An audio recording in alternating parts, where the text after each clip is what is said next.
लालच करना बुरी बात है। हम सभी लालची राजा मिदास की कहानी जानते हैं।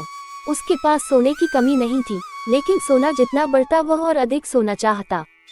उसने सोने को खजाने में जमकर लिया था और हर रोज उसे गिना करता था।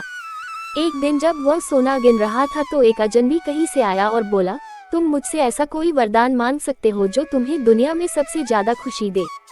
राजा खुश हुआ और उसने कहा, मैं चाहता हूँ कि जिस चीज को छूऊं वह सोना बन जाए। अजनबी ने राजा से पूछा, क्या तुम सचमुच यही चाहते हो? राजा ने कहा, हाँ। तो अजनबी बोला, कल सूरज की पहली किरण के साथ ही तुम्हें किसी चीज को छूकर सोना बना देने की ताकत मिल जाएगी। राजा ने सोचा कि वह सपना देख होगा, ये सच नहीं हो सकता। अगले दिन जब राजा नींद से उठा तो उसने अपना पलंग छुआ और वह सोना बन गया।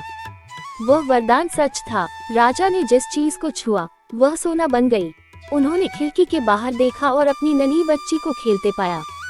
उसने अपनी बिटिया को यह अजूबा दिखाना चाहा और सोचा कि वह खुश होगी, लेकिन बगीचे में जाने से पहले उसने एक किताब पढ़ने की सोची। उसने जैसे ही उसे छुआ वह सोने की बन गई। वह किताब को पढ़ न सका। फिर वह नाश्ता करने बैठा। जैसे ही उसने फलों और पानी के गिलास को छुआ वे भी सोने के बन गए। उसकी भूख बढ़ने लगी और वह खुद से बोला, मैं सोने को खा और पी नहीं सकता। ठीक उसी समय उसकी बेटी दौड़ती हुई वहां आई और उसने उसे बाहों में भर लिया। वह सोने की मूर्ति बन गई। अब राजा के चेहरे से खुशी गायब हो गई। राजा सर पकड़कर रोने लगा। वह वरदान देने वाली अजनबी फिर आया और उसने राजा से पूछा कि क्या वह हर चीज को सोना बना देने की अपनी ताकत से खुश है। राजा ने बताया कि वह दुनिया के सबसे दुखी इंसान है। राजा ने उसे सारी बात बताई।